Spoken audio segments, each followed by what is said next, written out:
Olá, meus queridos irmãos e estimados ouvintes. É um prazer para mim estar em contato com vocês, mais uma vez, trazendo algumas ponderações que julgamos importantes e necessárias para a nossa vida.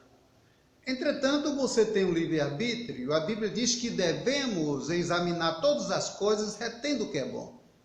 E tenho certeza que com a sua capacidade de inteligência, sua capacidade de interpretação, de análise, você pode tirar conclusões importantes para a sua vida. Hoje, gostaria de ponderar com os amados sobre o tema O Deus do Impossível. O Deus do Impossível. E eu quero ler a palavra de Deus lá em Jeremias 32, versículo 17, que nos diz o seguinte: Ó soberano Senhor, grande Deus, Tu, com o Teu grande poder e com a Tua imensa força, fizeste o céu e a terra. Soberano Senhor, nada é impossível para Ti.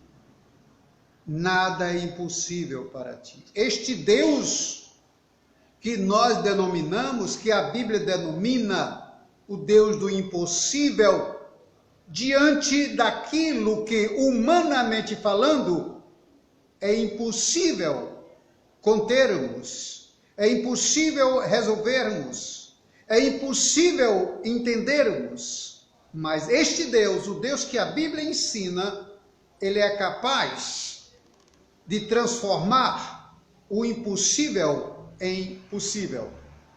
O Deus do impossível. Em hebraico, a língua que foi escrito o Antigo Testamento, Senhor é o grande El Shaddai, significa o Deus Todo-Poderoso. Deus, ele é a soberana e a suprema inteligência. A Bíblia nos diz que não há Deus semelhante a este Deus. Não há Deus igual a Deus.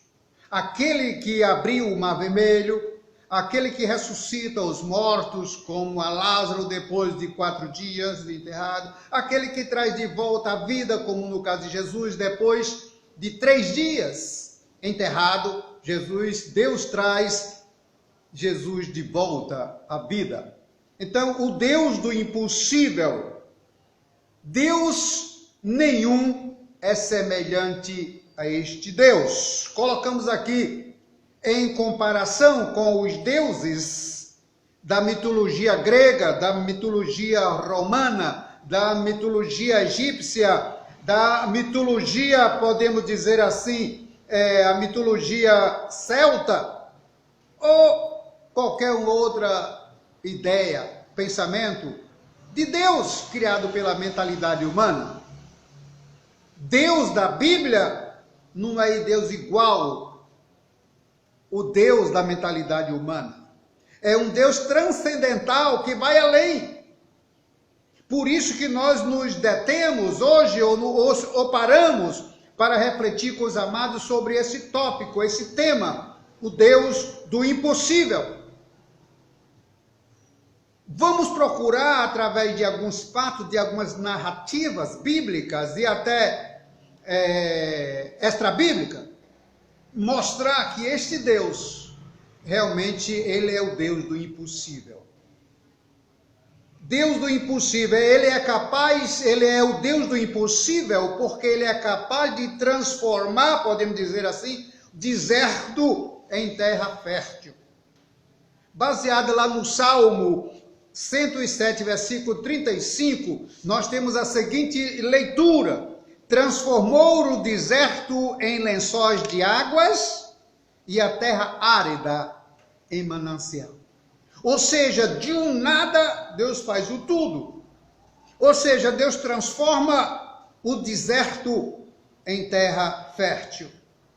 Deus do impossível. Ele é o Deus do impossível porque ele transforma maldição em bênção, tragédias em bênção. Ele transforma o opróbrio em bênção. E nós vamos ver alguns casos narrados na própria Bíblia.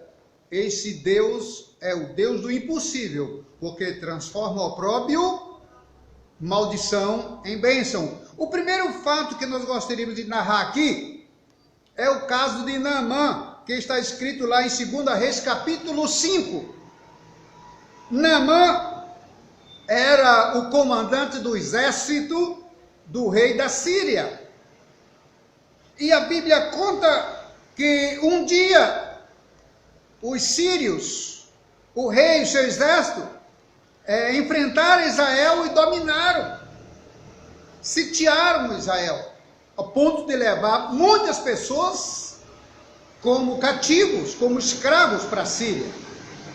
E dentre essas pessoas, a Bíblia narra que foi levada uma família, e dentre essa família uma criança de 12 anos, que passou a morar com o rei Naamã, que foi ser serva da esposa de Naamã, a rainha, da esposa de Naamã. E esta serva, oriunda do povo de Israel, que tinha uma linhagem divina de Deus, descobriu um segredo na vida de Naamã. Naamã, apesar de ser um comandante, era um homem leproso. A doença lepra, na época, era algo repugnante. Na época, a lepra obrigava o ser humano a se retirar da cidade, se retirar de entre o povo, as pessoas, e se declarar imundo, ao ponto de a lepra ser sinônimo de pecado. E aquela criada que tinha um sentimento de Deus, um sentimento cristão, bíblico, ela se compadecia de Naamã. E ela falou para a esposa de Naamã que conhecia um profeta, conhecia um Deus em Samaria, que era capaz de curar Naamã. A história, todos nós já sabemos, principalmente quem lê a Bíblia.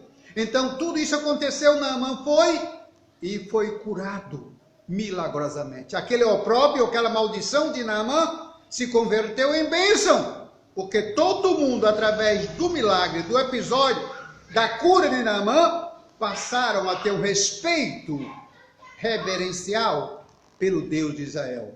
A Bíblia diz que a pele de Naamã, após a cura, tornou-se semelhante à pele de um recém-nascido, de uma criança. Deus é o Deus do impossível, porque Ele é capaz de transformar maldição em bênção, capaz de transformar opróbrio em bênção, desonra em bênção, como foi no caso de Naamã, também no caso de Raabe. A história de Raabe está narrada no livro de Josué. Raabe era fruto de uma maldição hereditária. A história diz que a Raabe vinha de uma linhagem de prostitutos, de prostituta. Mas Raabe recebeu em Jericó os espias enviados por Josué para ver como estava a terra. E a Bíblia nos diz que ela tratou os servos de Deus com tal reverência, com tal atenção, com tal temor, e os acolheu na sua casa. E por causa desse tratamento ao Deus de Israel, esse temor, Deus converte a maldição, o opróbrio da vida, da família de Raabe em bênção. Como, pastor? Raabe, para quem não sabe, de prostituta, ela veio a fazer parte da linhagem de Jesus. Glória a Deus. Amém. Ela veio fazer parte da linhagem de Jesus. Deus é um Deus do impossível, porque converte maldição em bênção. Poderíamos citar outros exemplos, como Agar, o caso de Agar. Podia citar outros exemplos, como o caso do próprio Moisés, que foi jogado no rio, mas Deus providenciou uma saída abençoada. E assim por diante. Deus converte realmente opróbrio, maldição em bênção. O nosso último tópico, eu quero falar sobre Deus é o Deus do impossível porque ele é capaz de transformar o mal em bem. Ele é capaz de transformar o mal em bem. Há várias histórias na Bíblia onde Deus transforma o mal em bem. Mas vamos citar só algumas. Primeiro, a linda história dos hebreus, Sadraque, Mesaque e Abidnego. Homens que temiam ao Deus verdadeiro, o Deus da Bíblia, mas foram para um país idólatra, onde o rei queria sujeitá-los a servir e a adorar as suas imagens de escultura, e eles não aceitaram.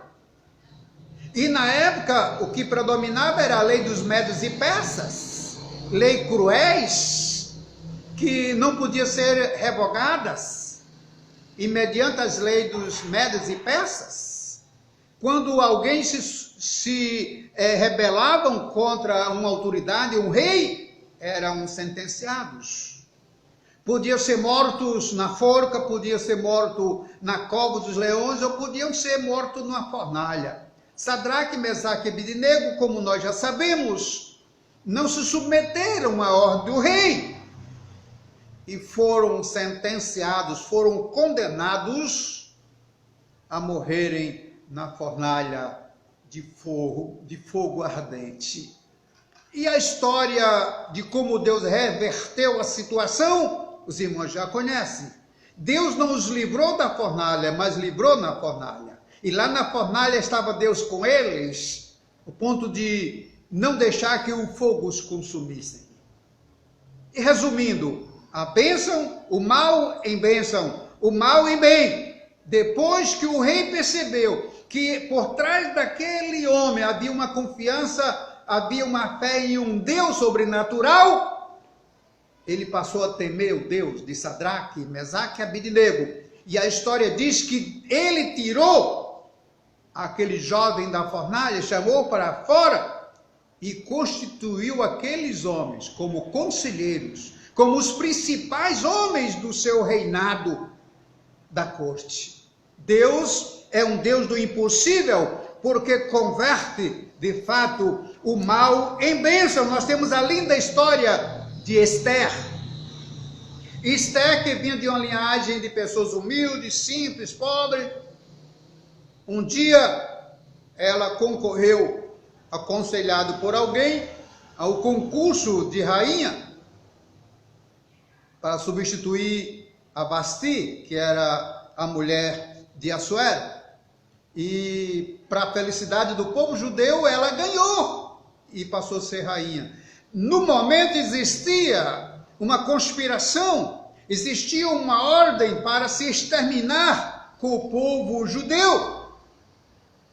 E Esther entrou na luta, e Deus usou aquela mulher e não mais condenaram o povo judeu. Esther realmente cresceu e o nome de Deus foi glorificado. E o povo de Israel foi honrado, o povo de Israel foi exaltado naquele reinado. Os irmãos sabem da história.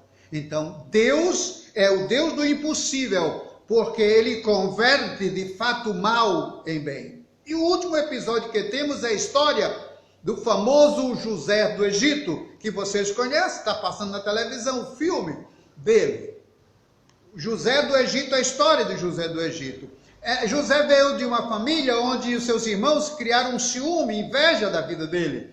E os seus irmãos decidiram matar José, decidiram acabar com José por causa da inveja. Então, mas de repente mudaram de ideia, em vez de matar o José, venderam como escravos aos medianitas. Então José foi ser escravo ali, e a Bíblia diz que ele foi um escravo, foi um homem preso onde Deus era com ele. E a Bíblia conta que José cresceu. José nunca se corrompeu. José nunca se depravou, nunca se revoltou-se, mas obedeceu o direcionamento de Deus. E a Bíblia diz que ele foi preso 2 vezes, ele foi seduzido pela mulher de Potifar, mas não cedeu. Ele disse: pecaria eu contra o meu Deus e contra o meu Senhor?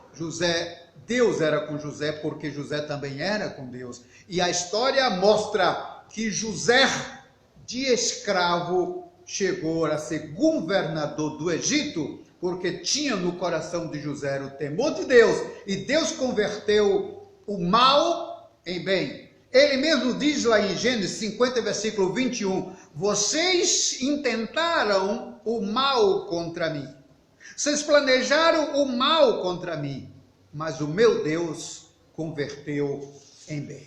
Glória a Deus, aleluia.